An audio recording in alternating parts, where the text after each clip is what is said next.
Bonsoir tout le monde, j'espère que vous êtes bien calés dans vos fauteuils parce que nous en tout cas on est bien installés avec Eric. Absolument, tout va bien Frédéric. Super. Et donc on se représente, c'est le deuxième en tout cas pour moi, mais toi c'est le premier. Oui. Hein, donc moi je suis Frédéric Perrotte, je suis sage-femme coordinatrice du réseau endométriose Réseau. Voilà, Eric Petit, donc médecin radiologue spécialisé dans le diagnostic et la prise en charge de l'endométriose, fondateur du centre d'endométriose du groupe hospitalier Paris-Saint-Joseph et président du réseau Ville Hôpital Endométriose que l'on appelle Réseau. D'accord. Alors ce soir, on parle d'endométriose, d'échographie. On a déjà une petite liste de questions qui sont arrivées et vous pouvez nous en envoyer aussi et on les posera en live pour avoir les réponses d'Éric. Absolument. Ok, c'est parti.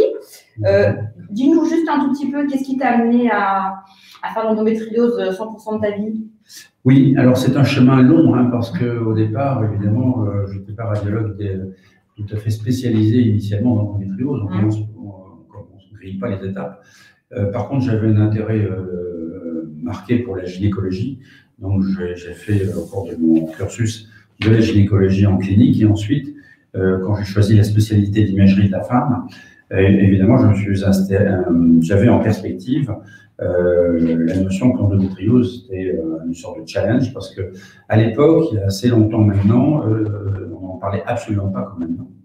Et par contre, comme j'étais assez critique vis-à-vis de mes aînés sur un certain nombre de points, je me suis aperçu par exemple que c'est un peu comme ça que c'est arrivé quand même. Qu'en garde, on me laissait aller au front pour accueillir des femmes qui, à 3 h du matin, venaient pour des règles douloureuses et on me disait il va falloir que tu t'occupes de l'hystérique de passage, hier. Donc, je trouvais ça assez méprisant et honteux de parler des femmes comme ça. Et donc, je me suis intéressé à ce parcours. Je me suis dit, c'est quand même bizarre que les femmes viennent régulièrement pour des règles douloureuses de 3 h du matin en urgence. Et donc, petit à petit, ma curiosité a été stimulée. Et puis, un jour, je suis tombé presque par hasard, mais attiré par la pensée qu'il y avait une maladie derrière. Intéressante, c'était l'endométriose. Il y avait déjà les premiers congrès mondiaux sur l'endométriose, dans le club de spécialistes. Il y avait très peu de monde d'ailleurs. Et je suis tombé dans ce troisième, je crois que dans début des années 90. Et là, j'ai été vraiment impressionné par le sujet, la difficulté, et que je me suis dit, là, il y a quelque chose à faire, il faut que je creuse. Et je me suis presque dit, il faudrait que je devienne un expert de cette maladie. Et après, c'est long, le chemin est long parce qu'il n'y avait pas grand monde une personne à l'époque, pour enseigner. Donc, il a fallu faire un chemin un peu en autodidacte. Et puis, j'ai rencontré certaines personnes quand même. Et petit à petit, je me suis fait mon expérience. Surtout à partir du moment où je me suis installé en ville, parce que j'ai un parcours mixte, hospitalier et libéral. Et là, je me suis spécialisé dans la pathologie pelvienne de la femme, particulièrement en échographie. Et à partir de là, je me suis axé au-delà de la pathologie pelvienne courante. Je me suis dit, il faudra vraiment travailler sur l'endométriose. Et donc, j'ai beaucoup accentué, doucement, tranquillement, cette formation. Et petit à petit, voilà, c'est venu. Et j'ai vu de plus en plus de patientes arriver. Et après, l'idée de créer voilà, le réseau, enfin le centre, parce qu'au départ, on a démarré à 4. Hein, et Frédéric, tu sais que maintenant, nous sommes au moins une trentaine dans le centre, même à l'hôpital, et que dans le réseau, nous sommes pas loin d'une 150aine. Donc, c'est une belle aventure. Donc, avec l'intuition que cette maladie était très fréquente et pas du tout le cas exceptionnel que je ne rencontrerai jamais, comme me disaient mes aînés. Parce que c'était à l'époque des histoires où on disait c'est très rare. Voilà. Dans les années 90, la maladie n'était absolument pas connue. Donc en 30 ans, tout a changé. Grâce à des associations de patients. Des associations de patients, bien entendu. Et puis des professionnels comme certains d'entre nous. Et en s'y associant, non seulement aux associations de patients, mais aux médias. Pour faire ce, parce qu'on a compris, en tout cas moi j'avais compris à un moment donné que comme les professionnels étaient loin de comprendre ce qui se passait et l'ampleur du problème en termes de santé publique, je me suis dit il faut peut-être mettre la charrue avant les bœufs, mais tant pis, parce que les professionnels n'étant pas formés, il va falloir faire face à l'afflux de patients, mais on va en parler au travers des médias pour sensibiliser la population et que les femmes sortent du bois. avec leurs symptômes, ils se disent bah, j'ai peut-être cette maladie. C'est exactement ce qui s'est passé. Moi, initialement, quasiment 100% de mes patientes venaient grâce à la médiatisation de la maladie. Elle se faisait quasiment en autodiagnostic, en tout cas, commençait à penser qu'il peut y avoir ça. Et après, les professionnels, maintenant, s'y mettent, évidemment. Mais il y a quand même encore une grande part de patients qui viennent d'elles-mêmes. Ouais. Alors, dis-nous, quels examens, je commence à poser des questions qu'on a donc reçues. Je regarde s'il y en a. Oui, il y en a déjà une. Je vais regarder en même temps que je me pose la question. Comment on fait le diagnostic à l'imagerie? On regarde quoi? En faisant quel examen? Et qu'est-ce que les femmes doivent faire? Alors, là, ça regroupe plusieurs questions qu'on a déjà eues. Et pendant ce temps-là, je lis celle-ci. Donc, effectivement, le diagnostic est posé formellement après avoir été largement suspecté en écoutant la patiente et ses symptômes, quand même, parce qu'il faut d'abord les interroger. Et éventuellement avec l'examen clinique du gynécologue, de la sage-femme. L'étape diagnostic formelle qui permet d'affirmer l'endométriose et d'en faire la cartographie anatomique précise, c'est idéalement l'échographie pelvienne. Alors, pelvienne, endovaginale? Oui, endovaginale. L'échographie à l'ancienne sur le ventre, qu'on appelle suspubienne, ne sert à rien. Donc évidemment, l'échographie pelvienne endovaginale s'adresse aux femmes qui ont eu des rapports sexuels. C'est-à-dire que donc les femmes vierges, là, il faut faire une IRM. D'accord. Voilà. Donc ça répond à une question qu'on a eue d'un parent qui demandait pour sa fille. Donc oui, vous pouvez faire le diagnostic, il faut faire donc une IRM. Il faut faire une IRM. Et pas une échographie endovaginale quand on est une femme vierge, sans rapport sexuel. Donc c'est habituellement le cas des adolescents. On peut faire un diagnostic à l'adolescence, mais ça passe par un IRM. D'accord. Donc échographie endovaginale ou IRM. Et ou IRM. Alors après, ça dépend aussi de la compétence, des compétences locales. Est-ce qu'il y a un radiologue expert? Parce que l'échographie endovaginale, qui est l'examen idéal, optimal dans l'absolu, mais c'est une pratique difficile dont la courbe d'apprentissage est longue. Donc, on sommes peu d'experts à savoir bien faire cela. Or, il faut vraiment savoir bien la faire pour que ça soit intéressant et rentable et qu'on aboutisse à un diagnostic et une cartographie précise. Sinon, c'est l'IRM pelvienne qui a l'avantage, contrairement à l'échographie qui ne peut pas se relire, parce que l'échographie, c'est un examen qui est un examen que l'on fait et qu'on observe en direct. C'est-à-dire c'est plus sur l'écran au cours de l'examen, quand on examine la patiente, que l'on voit les choses. C'est-à-dire faire des images, on le fait par habitude, mais ça ne sert pas à grand-chose. On ne peut pas relire un examen d'échographie fait auparavant par quelqu'un d'autre. Il faut le faire soi-même. L'avantage de l'IRM pelvienne, c'est qu'en revanche, là, il y a des coupes, beaucoup d'images, et c'est relisible. C'est-à-dire qu'on peut la faire dans tel endroit, et puis ça peut être relu ensuite par un radiologue expert de la maladie. Parce que le problème, c'est que ce n'est pas parce qu'on fait une IRM que l'affaire est gagnée, il faut savoir l'interpréter.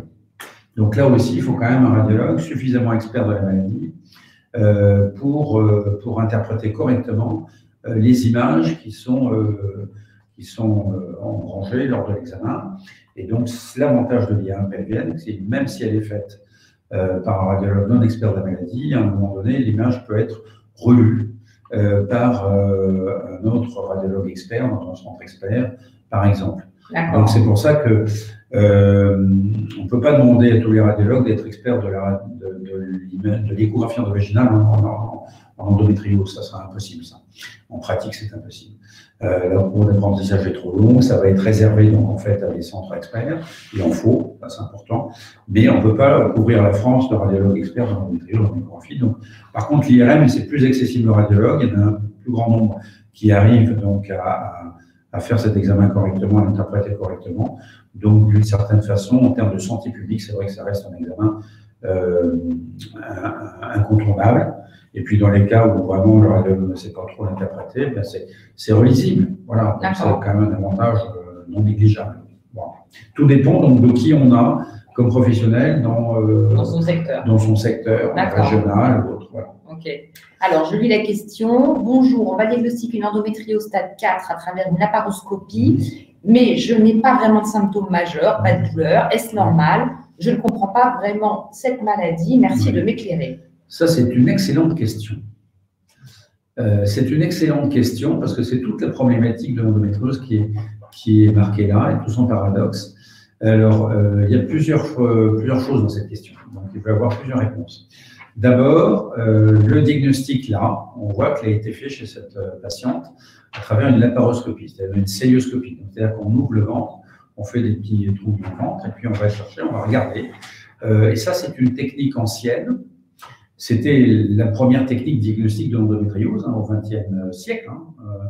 Parce que l'imagerie, l'émergence de l'imagerie, qui est maintenant le critère, qui sont les vrais moyens de diagnostic actuels, c'est bien l'imagerie, ça n'est plus la célioscopie. Donc là, on ne doit plus le faire, ça. Voilà, c'est ça. C'est-à-dire que la célioscopie, on en fait encore beaucoup trop, mais normalement, et on l'a écrit, tous les experts dans les recommandations pour la pratique clinique sous l'égide de la Haute Autorité de Santé, c'est sorti en 2018, c'est écrit noir, c'est blanc, d'emblée. On ne doit plus faire de célioscopie ou de laparoscopie diagnostique pour l'endométriose. Pourquoi? Parce que ça doit être fait auparavant en imagerie, soit par échographie, soit par IRM, et donc on n'a pas besoin d'ouvrir le ventre pour aller voir ce qu'il y a.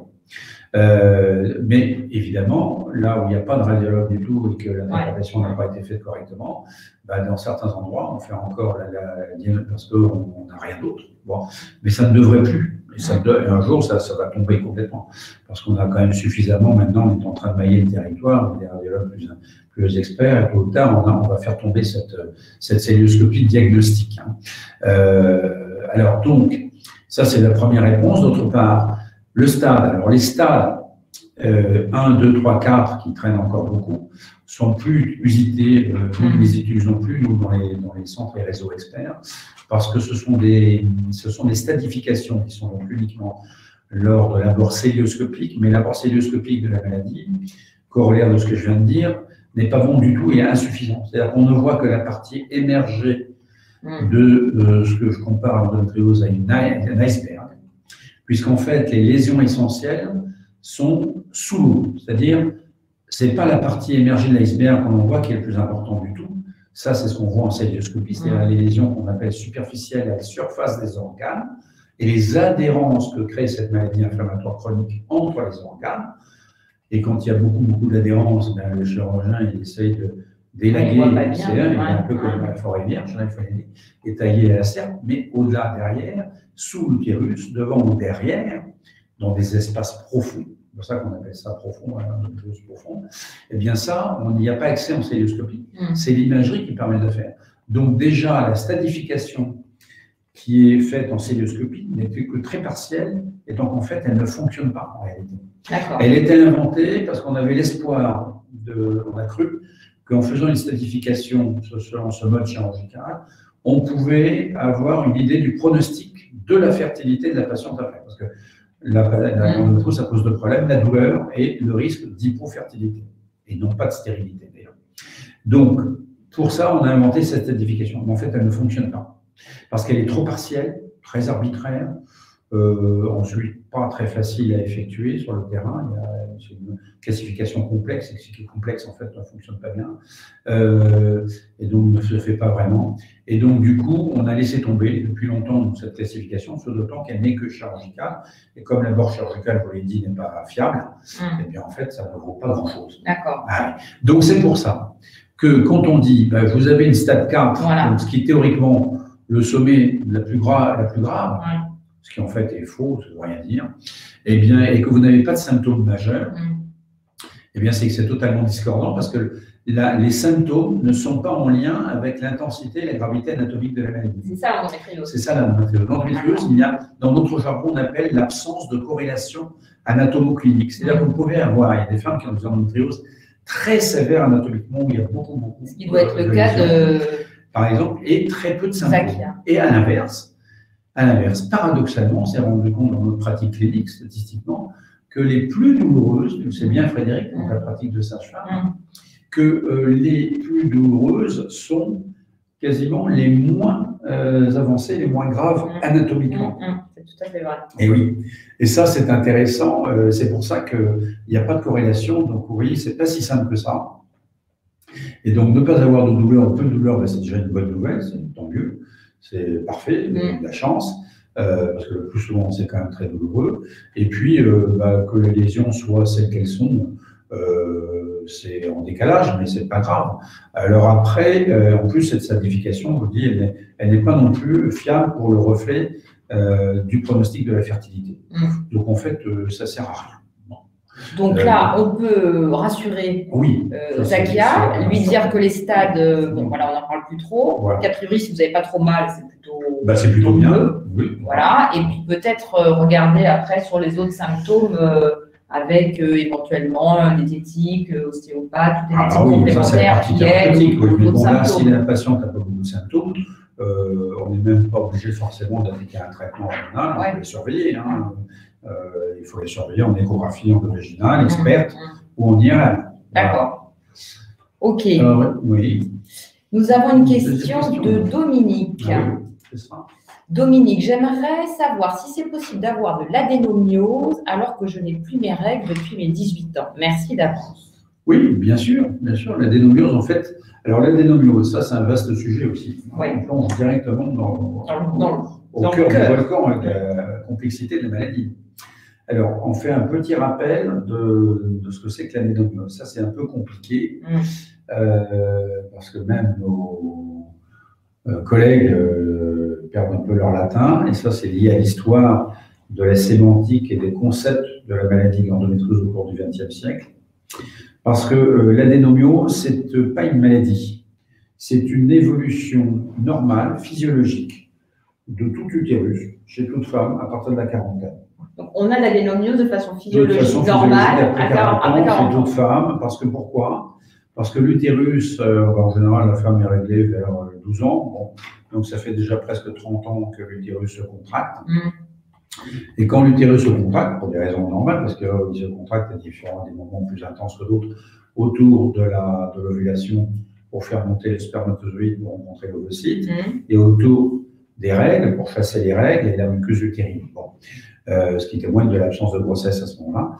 Eh bien, ces troubles de la contraction, cette contraction normale, quand ça fait déjà 30 ans que ça dure, ça crée quand même des traumatismes à la frontière entre l'endomètre, qui sont les cellules qui tapissent la cavité utérine, et le muscle utérin que l'on appelle le myomètre. Ah, donc ça, c'est dans l'utérus. Parce que l'utérus, c'est dans l'utérus. Et l'utérus, c'est un muscle. Bon. Essentiellement avec une cavité et des cellules qui tapissent la cavité, qui permettent d'être enceinte, d'accueillir l'œuf quand on est enceinte, après la fécondation.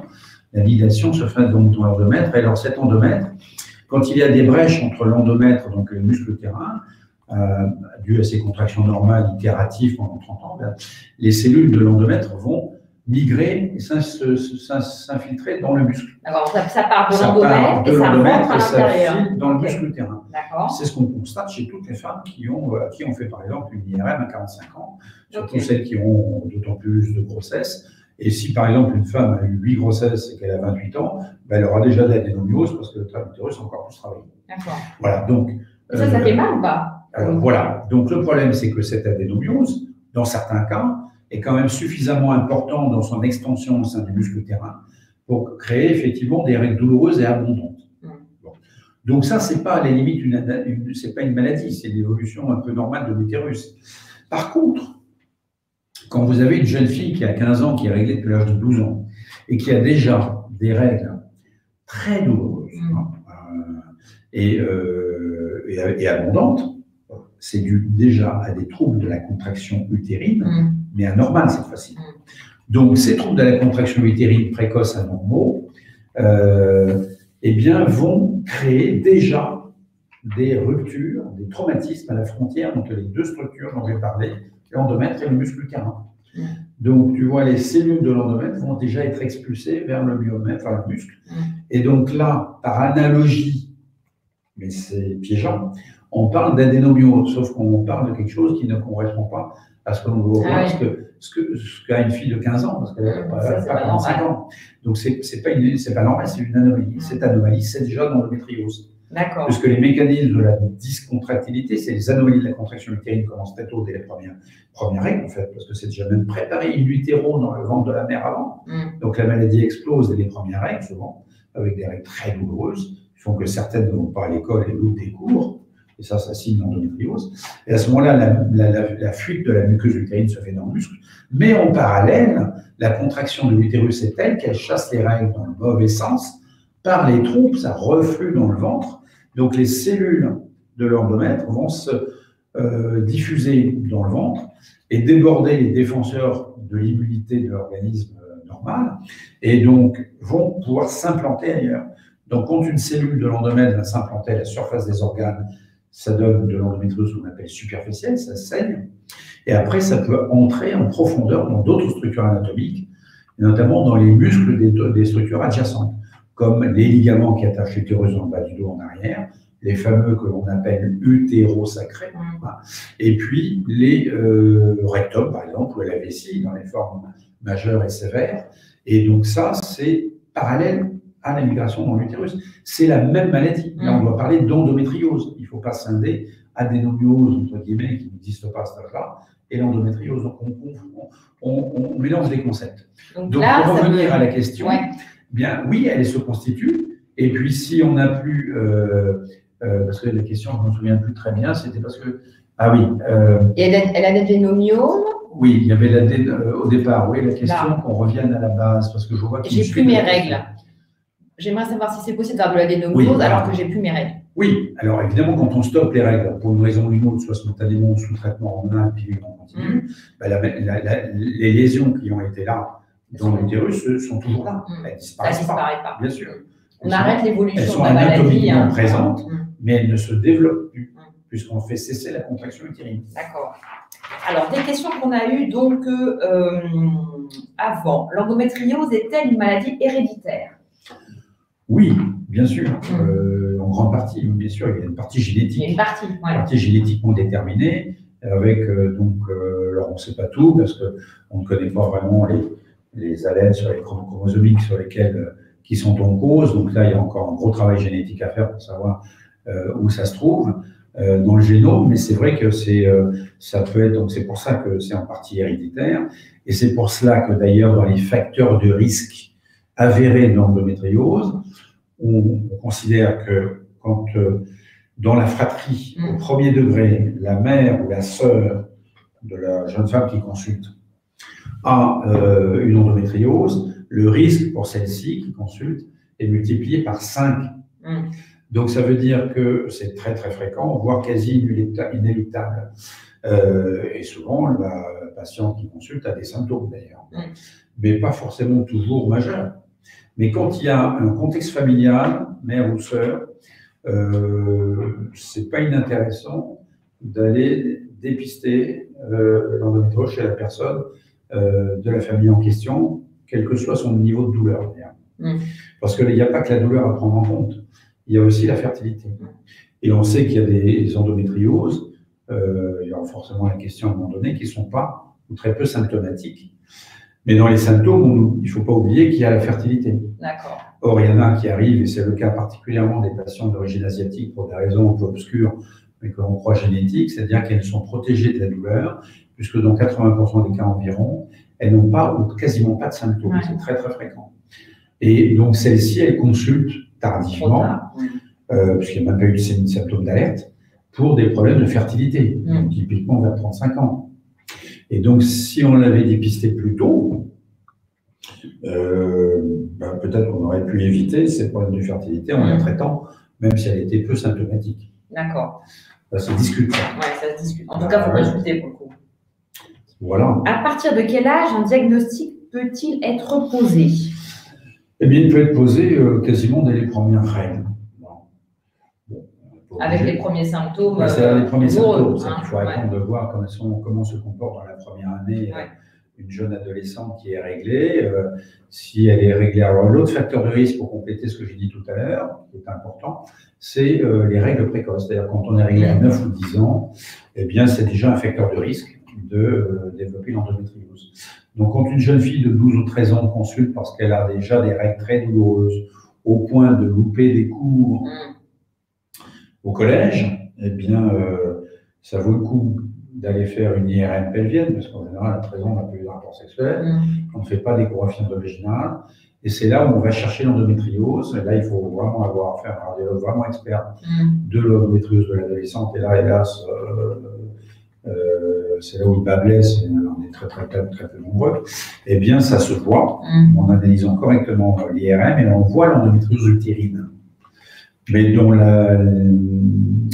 l'analyse de l'image n'a rien à voir avec celle de l'adénomiose de 45 ans. Ouais. Même si on a le même nom, en tout cas, on ne recherche pas les mêmes images. C'est pour ça que la confusion entre adénomiose et endométriose est, à mon avis, très délétère en termes de concept et pour la compréhension de la maladie et pour ce que doit chercher le radiologue.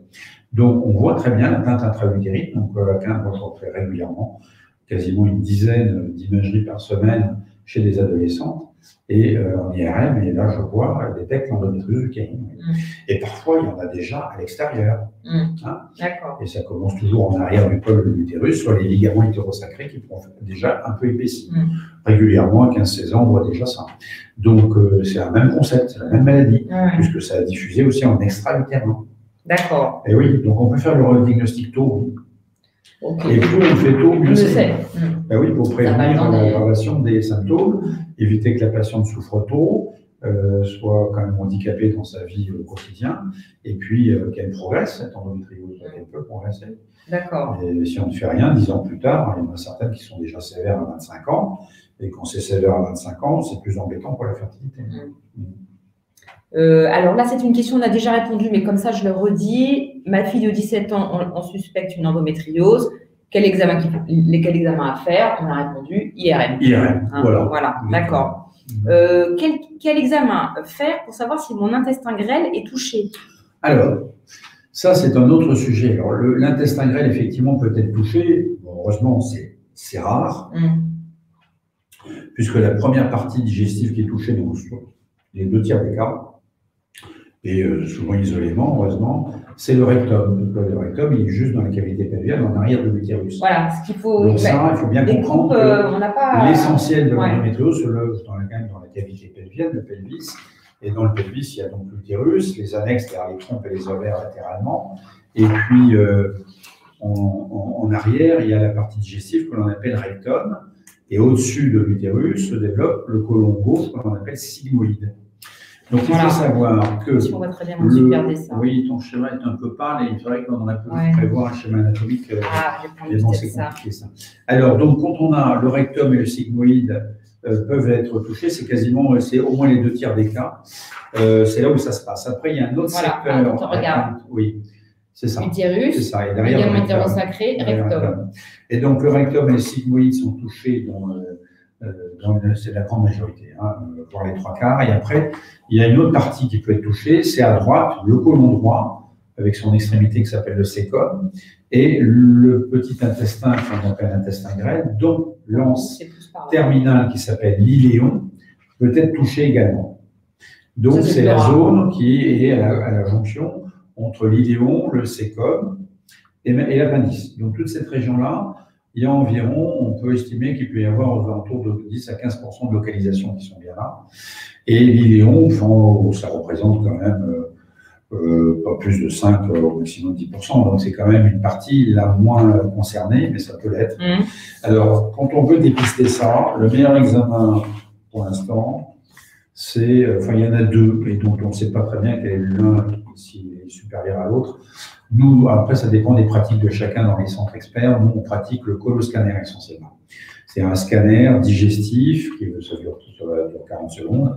On balaye le ventre après avoir mis de l'eau dans le rectum, une préparation au lavement du rectum, et on met de l'eau de façon à distendre les parois de l'intestin, et ça arrive jusqu'à l'intestin grêle, jusqu'à l'iléon, et c'est comme ça que nous repérons les localisations de l'iléon. De l'intestin grêle, parce que c'est quasiment tout là qu'il n'y en a pas au-delà. Le reste est archi exceptionnel. Alors après, il y a d'autres techniques qui s'appellent l'entéro-IRM, qui demandent une préparation un peu plus lourde, qui est un peu plus complexe comme examen, qui est l'IRM digestive, et qui peut également permettre de visualiser des localisations de l'intestin grêle et de l'iléon. Pour l'instant, nous, on est plutôt adeptes du coloscanner. Mais tu peux quand même voir ces atteintes-là de faire un coloscanner. Non, justement, je ne les vois c'est pas très du tout, compliqué. ni à Non, c'est l'IRM, très- ni à l'écho. non, c'est pas fiable. D'accord. Alors l'IRM, non, surtout pas. L'IRM seul, non. Non. C'est l'entéro-IRM avec une préparation particulière. Et l'échographie pelvienne, il faut vraiment, d'une part, très très fort, avoir une grosse expertise. Et c'est un coup de chance parce que c'est toujours pas facile de la voir. Parfois, on la voit, moi je la vois de temps en temps, mais c'est très difficile. Donc, on ne peut pas tenir compte de ça. Il faut être humble et faire des examens adaptés. Mais ces examens-là, on ne les fait, en fait, que quand il y a déjà une atteinte digestive rectale, hein, et que l'on a décidé, après s'être réunis collégialement dans ce qu'on appelle une réunion de concertation pluridisciplinaire, quand on a décidé d'opérer une patiente qui a une atteinte rectale, parce qu'il y a toujours une atteinte rectale à ce moment-là. C'est pas tout seul, l'iléon, quasiment pas, c'est très rare. Ça peut arriver, tout existe. Mais... Donc, quand il y a une atteinte rectale, on va chercher, alors, et qu'on doit l'opérer, c'est sûr que l'on fait un coloscanner systématiquement pour vérifier qu'il n'y en ait pas d'autres ailleurs. Parce que quand on y va chirurgicalement, l'objectif, c'est de tout enlever, tout opérer. Donc, pour que ça soit efficace, pour la chirurgie, pour que le résultat pour la patiente, en termes de bénéfices pour les symptômes et pour la fertilité, soit bon. Donc, il faut tout enlever. Donc, il faut faire une exploration maximale avant. Donc, c'est là où on met en jeu ces examens, qui ne sont pas donc des examens diagnostiques, c'est des examens de seconde attention chez des patientes que l'on va opérer, parce que c'est la meilleure proposition qu'on puisse lui faire. D'accord. Sinon, ça ne sert pas à rien. Ça sert à rien. Et les symptômes, donc parce que peut-être que l'arrière-pensée de cette question, de la personne qui pose cette question, c'est que l'intestin, en fait, les troubles digestifs fonctionnels intestinaux, qu'on appelle le syndrome du côlon irritable, est toujours présent dans l'endométriose. C'est même le seul signe constant à la limite. Constipation, diarrhée, les constipations, ballonnement. les diarrhées, les alternances de diarrhée et constipation, et beaucoup de gaz et les ballonnements. Les femmes décrivent des ballonnements importants du ventre, disent je suis enceinte de 6 mois. De temps en temps, il y a des crises comme ça douloureuses, le côlon qui se gonfle. Eh bien, ça, c'est lié à des intolérances alimentaires fréquentes, sous-jacentes, associées à l'endométriose. Parce que l'endométriose, c'est une maladie qui expose un plus grand risque d'allergie en général, et en particulier sur le plan alimentaire. Donc, les symptômes digestifs, qu'on appelle fonctionnels de ce type-là, ne veulent pas dire qu'il y a une atteinte pariétale, physique, directe de la paroi des intestins. D'accord. Et oui. Donc, c'est important. Oui, on peut avoir des troubles digestifs, et en fait, pas d'atteinte digestive. Dans ce cas-là, il ne faut pas faire de coloscanner. Ça ne sert à rien. On sait que c'est ça, c'est des troubles fonctionnels intestinaux. Alors, les gastroentérologues, qui connaissent vraiment pas bien l'endométriose, plus souvent, eh bien, font des coloscopies, des fibroscopies à des jeunes femmes, mais ça ne débouche jamais sur rien, parce que on voit à l'intérieur de la lumière des examens, des cônes de l'intestin, et ça ne se passe jamais à l'intérieur ça ne se voit pas à l'intérieur du tube.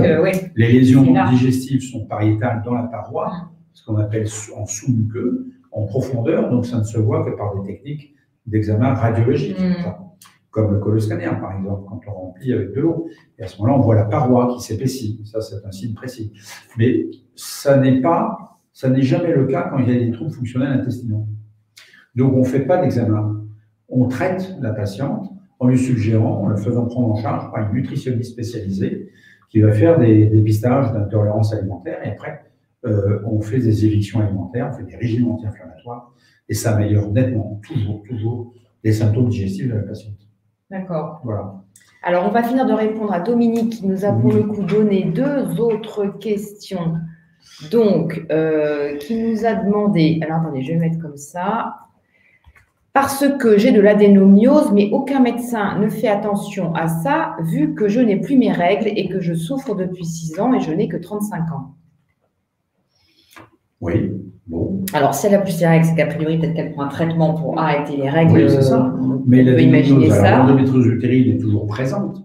Mais quand on arrête la contraction utérine, parce que c'est le résultat de la pilule en continu qui supprime les règles, eh bien, ça, c'est pas les douleurs ne viennent pas de là. Elles viennent de douleurs autres qui sont neuropathiques, c'est-à-dire l'endométriose qu'il y a ailleurs.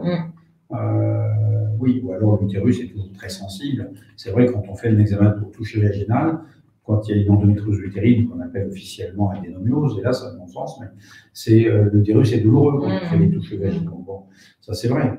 Mais normalement, quand on arrête les règles, la contraction s'arrête, et donc il n'y a plus ces règles si douloureuses et abondantes qu'il y avait auparavant. en accord avec cette endométriose. Alors, ça veut peut-être dire que ce qu'on peut dire à Dominique, c'est que finalement, elle a arrêté l'évolution de sa maladie. Oui, ça oui. Déjà, ça s'est pris. Oui, ça, il y a moins les douleurs de règles normalement parce qu'il n'y a plus les règles. Par contre, effectivement, les douleurs neuropathiques ou les troubles digestifs, ça, la pilule, il y a d'autres lésions. Active là-dessus. L'endométriose n'est quasiment jamais. Moi, je n'ai pas de souvenir d'avoir vu une patiente qui n'avait que l'endométriose utérine à 20 ans. Quasiment jamais. 35 là. Oui, c'est la femme jeune. Bon, parce qu'à 45 ans, l'adénomiose, oui, elle existe toute seule, sans endométriose.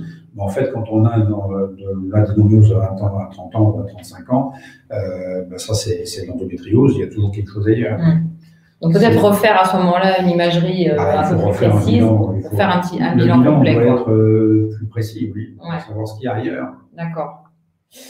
Ok. Et Dominique pose encore une question ici. Hop, pouvez-vous m'expliquer ce que ça veut dire une hyperplasie utérine?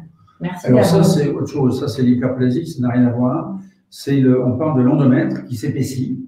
Et donc, on parle d'une hypertrophie de l'endomètre. Et après, cette hypertrophie de l'endomètre, elle répond sur le plan des cellules, quand on fait des biopsies de l'endomètre, à des termes donc anatomopathologiques et histologiques même, d'une pathologie qui s'appelle l'hyperplasie. Alors, ça peut être une hyperplasie simple, hyperplasie typique, complexe, peu importe. Et ça n'a rien à voir avec l'endométriose. Voilà, c'est un truc en plus. C'est autre chose. Donc, en fait, je vous ai petit dessin. C'est une pathologie de l'endomètre. L'endomètre, c'est le truc. C'est l'endomètre qui est trop épais. Et donc, ça peut entraîner des saignements entre les règles, par exemple. Mais ça, ce n'est pas du tout des symptômes, mais ça n'a rien à voir avec l'endométriose. On peut avoir une hyperplasie utérine sur l'endométriose. L'endomètre dans l'endométriose, il n'est pas épais. Enfin, il peut être épais pour d'autres raisons, mais pas lié à l'endométriose. Et en fait, il n'est pas à sa place. C'est ça la définition de l'endométriose. L'endomètre est en dehors de son site naturel, donc déjà dans le muscle utérin et en extra-utérin. Ok, donc là, on est bon sur cette question-là. Après, j'ai comme question, si nous avons eu des symptômes d'endométriose il y a 1 an ou 2 ans, puis plus aucun symptôme, doit-on s'inquiéter? Non, ça tant mieux. C'est fluctuant. Il y a des femmes qui sont symptomatiques un temps, qui sont moins après.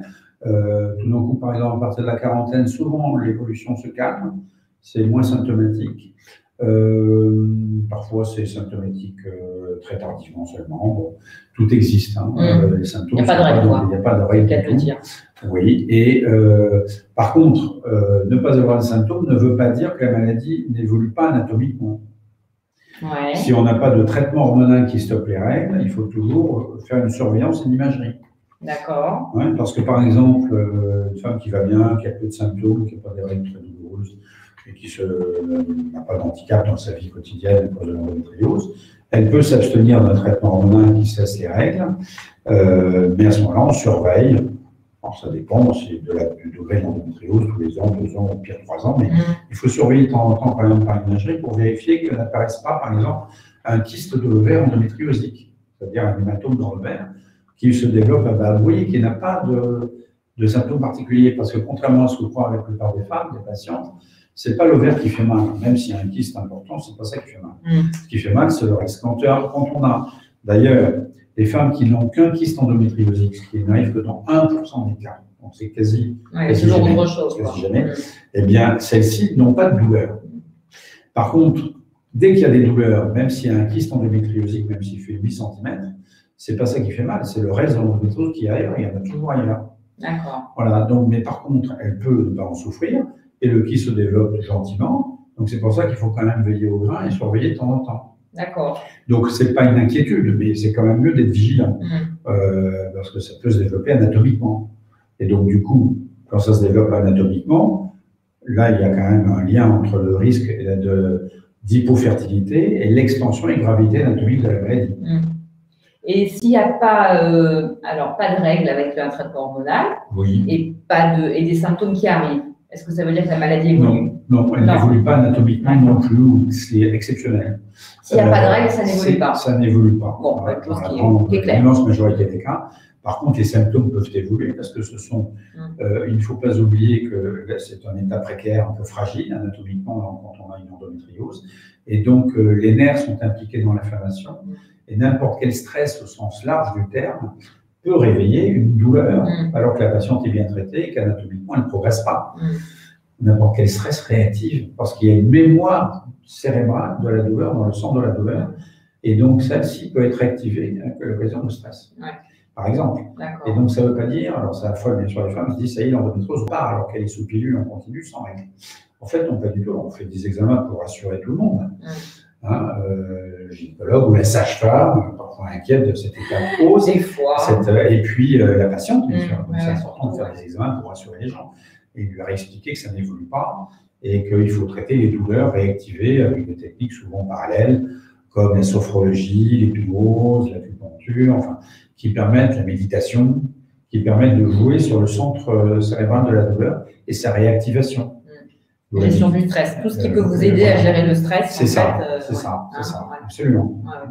Donc en fait, la pilule, le traitement hormonal, c'est un élément de la thérapeutique, mais le fait est que finalement, c'est drôlement important de regarder un peu ce qu'on fait de bon pour soi, comment on prend soin de soi. L'hygiène de vie en général.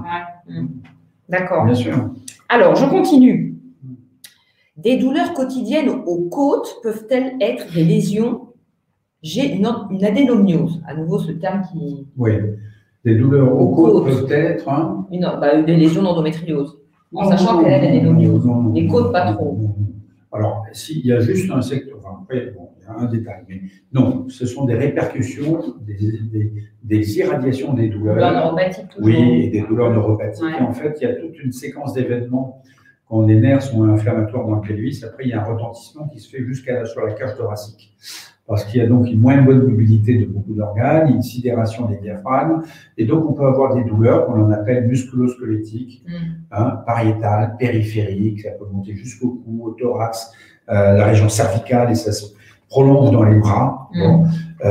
Donc il y a un inconfort général de la musculature et du squelette. Donc ça donne beaucoup de douleurs qui affolent sur les patients, mais c'est pas parce qu'il y a des localisations partout. Il n'y en a pas d'ailleurs, on ne les trouve pas. Ça, c'est un retentissement, c'est un effet de cascade de la douleur qui vient du pelvis par affectation des nerfs. C'est complexe. Et puis il y a même des femmes qui ont des douleurs périphériques articulaires qui sont assez caractéristiques en endométriose, alors qu'il n'y a pas de localisation dans le poignet, par exemple. Alors évidemment, parfois, il y a des maladies rhumatologiques associées qu'il faut aller chercher. Il y a un seul secteur, ce qui concerne les côtes, si on parle vraiment de la côte, à droite, il y a des douleurs parfois qui sont uniquement sous les côtes droites ou latérales, entre le foie et le thorax, et qui parfois se projettent dans l'épaule droite, spécifiquement et uniquement pendant les règles. À ce moment-là, il faut faire attention à ce qu'on appelle les localisations du diaphragme. Parce que les cellules, quand elles migrent par les trompes avec les règles, il y a un trajet parce que dans le ventre, il y a des courants, comme dans l'Atlantique, avec le Gulf Stream. Donc, les cellules vont d'abord vers la gauche, en bas et en arrière, elles tombent derrière l'utérus. C'est pour ça que la première structure anatomique touchée, c'est le ligament qui va de l'utérus au sacrum à gauche. Puis en plus, après, évidemment, avec le temps et l'évolution, comme le diagnostic est toujours fait tardivement, eh bien, ça repasse à droite et ça remonte le long du côlon, entre la paroi abdominale et le côlon droit, et ça vient se greffer, ces cellules, sur le diaphragme à droite, entre le foie et le thorax. Et là, ça fait des petits trous, ça saigne, et ça irrite le nerf phrénique, et donc il y a une projection douloureuse dans l'épaule droite. Mais parfois, la projection douloureuse se limite à ces douleurs juste sur la paroi, en regard du foie à droite, donc on dit c'est des douleurs sous les côtes à droite. Bon. C'est pas du tout les côtes qui sont en cause, c'est le diaphragme. Alors, pour dépister ces localisations, quand elles sont vraiment bien précisément au moment des règles et les douleurs, eh bien, on fait une IRM. Là, c'est une bonne indication de l'IRM et pas d'échographie du tout. Et on fait une étude très simple, ça dure 20 secondes, on regarde, avec une séquence appropriée. On voit les lésions du diaphragme, souvent des lésions hémorragiques caractéristiques, et qui signent l'atteinte d'endométriosique. Et le traitement, il est très simple. Quand on se met sous pilule en continu, on fait cesser les règles, eh bien ces cellules vont se mourir et les localisations vont finir par disparaître. D'accord. Là, ça disparaît. Et les douleurs vont s'arrêter. D'accord. Donc voilà. Donc ça marche très bien. Ok. D'accord. Une autre question. Je me mets mes lunettes parce que sinon... Il y en a beaucoup de questions, puis il y en a d'autres qui apparaissent. Oui, mais je vais faire un petit peu. Je fais un mélange. Ne vous inquiétez pas, il y aura des réponses à toutes vos questions. Soyez rassurés. Mon médecin généraliste m'a prescrit une échographie pelvienne car il soupçonne que j'ai de l'endométriose. Dois-je d'abord voir un gynécologue spécialisé en endométriose avant de faire cet examen? Je n'ai pas du tout envie de multiplier les rendez-vous qui ne vont pas droit au but.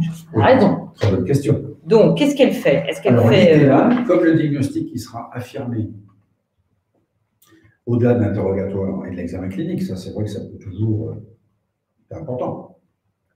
Ben, l'idéal, c'est d'aller voir un radiologue expert. Voilà. Et si vous avez ça dans votre région, qui connaît l'endométriose et qui sait faire l'échographie endovaginale, spécialisée, experte, eh bien, c'est l'idéal parce que le radiologue va vous interroger. Il y a un questionnaire précis que nous diffuse systématiquement avant même les convocations de rendez-vous. Donc, les patientes arrivent avec, elles cochent les bonnes cases, enfin les cases en question de douleur. Le radiologue fait l'examen, il trouve l'endométriose, le diagnostic est confirmé. Et après, la bonne séquence, c'est d'aller voir effectivement le gynécologue ou la sage-femme qui, elles, vont s'occuper du traitement. Voilà. C'est-à-dire qu'on peut imaginer. Donc, ça, c'est la séquence idéale. Ça, c'est pas l'urgence de faire. Alors, oui, alors évidemment, si on est dans un relatif désert, on peut commencer.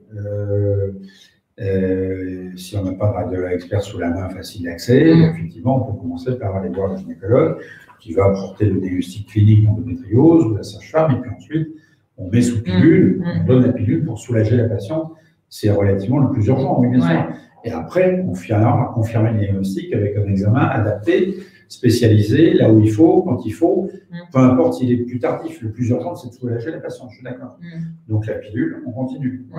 Dès qu'on y suspecte fortement, parce que l'endométriose, en fait, on la suspecte plus que fortement, on peut la poser à l'interrogatoire, en écoutant les symptômes. Donc là, ça motive effectivement la pilule. D'accord. Pour cesser les règles, à ce moment-là, ça va mieux, et on peut faire l'examen. On les voit sous, après, enfin, peu importe le moment de l'examen, il n'y a pas de règles. L'échographie peut se faire, peut se faire sous pilule, on continue sans règles, ça ne change rien. L'idée, c'est qu'on puisse faire l'examen à le moment où vous avez le moins mal.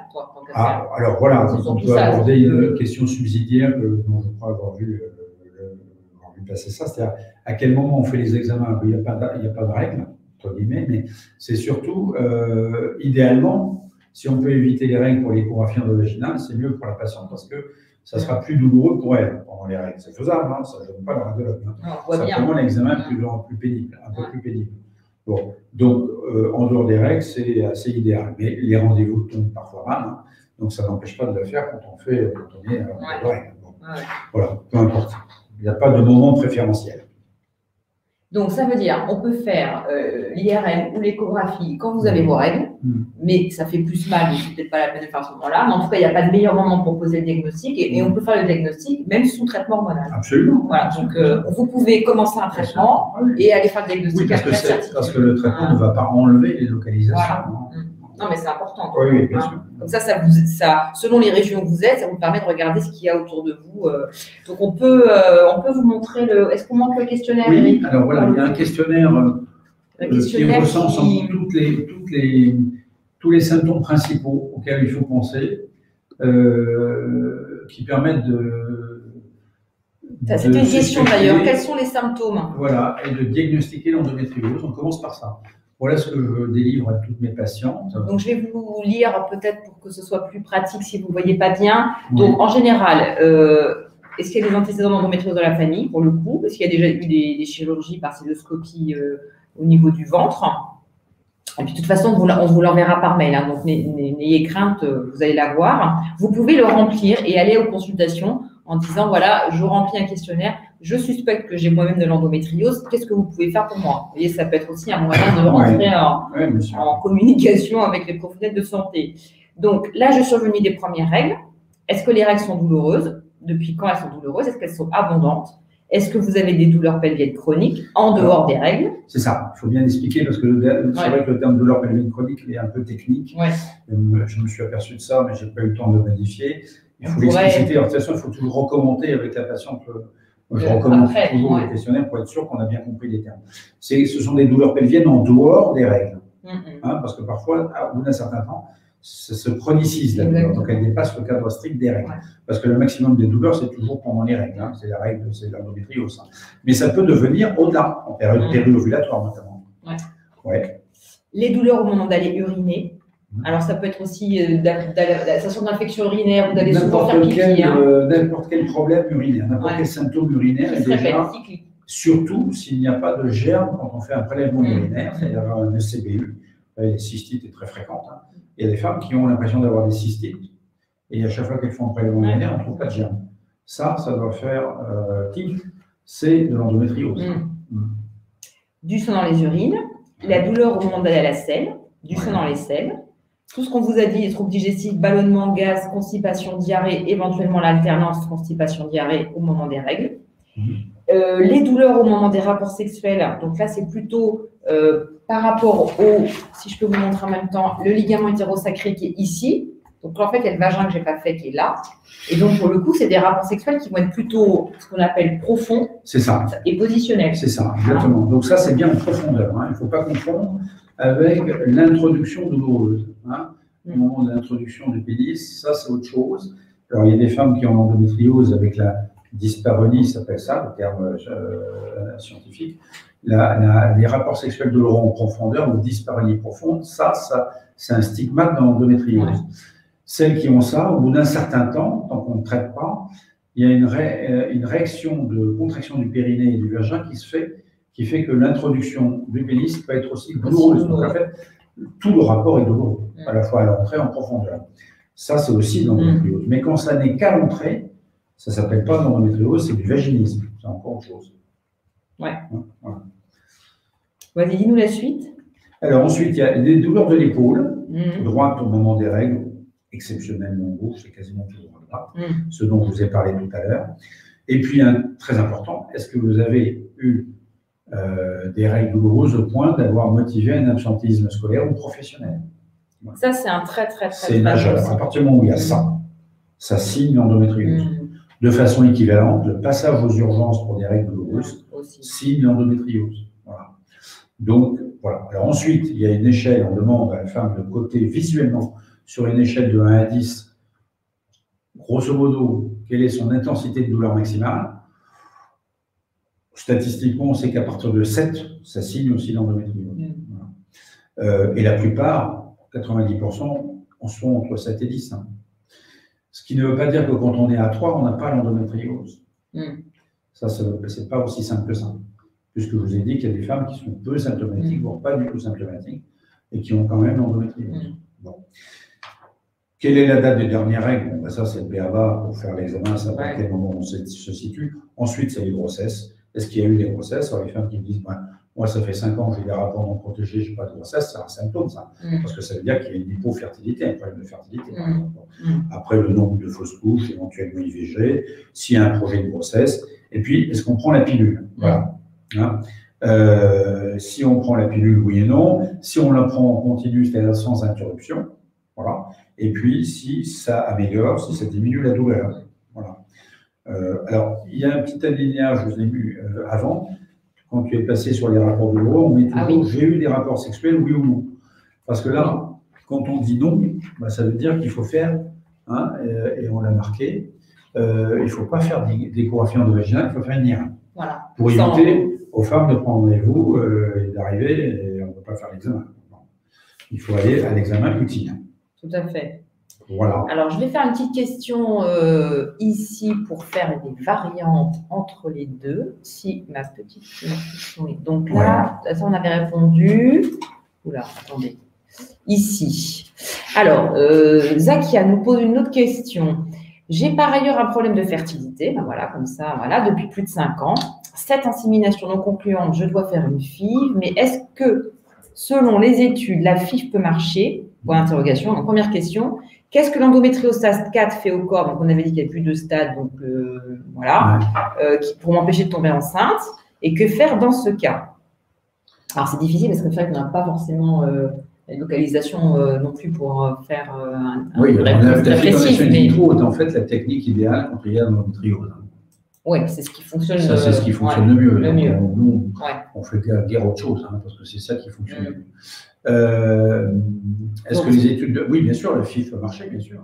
Très bien, ça marche quand même le plus souvent, heureusement. Et alors pourquoi qu'est-ce que fait l'endométriose sur le corps qui fait qu'on a une hypofertilité? L'endométriose, la vaste stade 4 ou pas, peu importe. Oui, c'est l'endométriose. Pourquoi la fertilité est incriminée? Pour plusieurs raisons. D'abord parce qu'il y a l'atteinte de l'utérus. alors ça dépend de sa gravité, c'est-à-dire quand l'endométriose utérine est importante, quand la migration de l'endomètre dans le muscle utérin va loin, ça gêne la nidation. D'accord, donc là, je vous remonte. Il y a des défauts d'implantation. On est à cet endroit-là. Hein. Et ça favorise des fausses couches. Donc, des fausses couches à répétition doivent faire penser à l'endométriose. Ensuite, c'est une maladie inflammatoire chronique, donc ça crée de l'inflammation dans le ventre, chaque fois qu'il y a une issue des règles par les trompes. Et l'inflammation au sens large, c'est pas bon du tout pour la conception. Hein. Ça altère donc, ça crée des adhérences entre les organes. Il y a toujours un peu d'adhérence autour de l'endométriose. Et ces adhérences freinent la rencontre de l'ovocyte qui vient du follicule ovarien et du spermatozoïde. Ça perturbe. Ça ralentit. Donc, c'est un des éléments qui freine la fertilité. Cette inflammation, elle perturbe aussi, elle altère, elle peut altérer, surtout s'il y a des kystes dans l'ovaire, donc il y a une inflammation ovarienne importante. Eh bien, ces hématomes ovariens, qu'on appelle kystes endométriosiques ou endométriome, surtout s'il y en a, effectivement, ça peut altérer la quantité, c'est-à-dire la réserve de follicules, ce qu'on appelle la réserve folliculaire, et la qualité des ovocytes. Donc, en fait, il y a beaucoup de facteurs. Ça va de l'utérus en passant par l'ovaire, les adhérences entre les organes, donc la moins bonne mobilité et la possibilité de rencontre du spermatozoïde et de l'ovocyte. Ça, ce sont des facteurs, les facteurs principaux. Puis d'autres facteurs qu'on ne connaît pas bien, qui font que la conception ne se fait pas. Et donc, c'est pour ça qu'il faut utiliser des artifices d'aide médicale à la procréation, comme la fécondation in vitro, qui marche en général beaucoup mieux que l'insémination simple.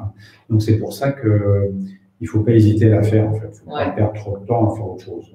Donc là, pour que faire dans ce cas, plutôt une fécondation in vitro pour le coup, et aller reconsulter votre médecin de la fertilité par faire ce parcours de parce qu'il y a un autre facteur après qui se greffe là-dessus au-delà de l'endométriose, c'est l'âge, parce qu'il faut savoir que la réserve folliculaire, physiologiquement, elle diminue à partir de 35-36 ans. Ah ouais, donc l'endométriose se rajoute comme facteur de risque, qui altère déjà, il y a des femmes qui ont parfois des altérations de la réserve folliculaire à 30 ans. Et puis, à cause de l'endométriose qui évolue déjà depuis l'âge de 12 ans, par exemple. Donc, c'est pour ça qu'il ne faut pas trop traîner. Si on veut effectivement être enceinte, avoir plus de chance, c'est toujours plus simple quand on est d'autant plus jeune, quoi. Ça, c'est clair. Voilà. Donc, c'est un facteur de risque, et ça ne veut pas dire que c'est fichu, et ça ne rend pas stérile, hein. Mais il faut en tenir compte dans le timing, quoi, du projet de grossesse. Il faut essayer de ne pas toujours retarder le projet si on veut. D'accord. Voilà, on va dire qu'il faut être enceinte à 20 ans. Voilà, parce qu'on entend ça aussi, hein, quand même. Il ne faut pas dire ça. Patiente qui me raconte que quand même, il y en a qui leur ont dit, allez hop, dépêchez-vous. Non, tu es d'accord. Bon, ok. Surtout pas. Ok, je reprends une nouvelle question aussi, là, de Zakia. Est-ce qu'il est nécessaire de faire d'autres examens avant de faire une FIV, comme l'IRM? Ça, je ne sais pas très bien, je voudrais connaître le dossier, mais... dans les bilans de fertilité, oui, on fait une stérosalpingographie. C'est toujours la même chose. C'est normalement, dans les cas idéaux, c'est une bonne échographie pelvienne spécialisée qui permet de s'assurer qu'il y a ou non une endométriose, de faire le compte des follicules dans la réserve ovarienne, de vérifier que les trompes ne soient pas bouchées et dilatées, hein, ça peut parfois se voir en échographie. Voilà. Et ensuite, on fait le bilan de fertilité, il y a toujours les dosages hormonaux, et pour voir la fonction productive de l'ovaire avec un taux important qui s'appelle l'AMH. Bon, peu importe, ça, ceux qui s'occupent de l'AMP le font faire tout le temps, il faut le faire.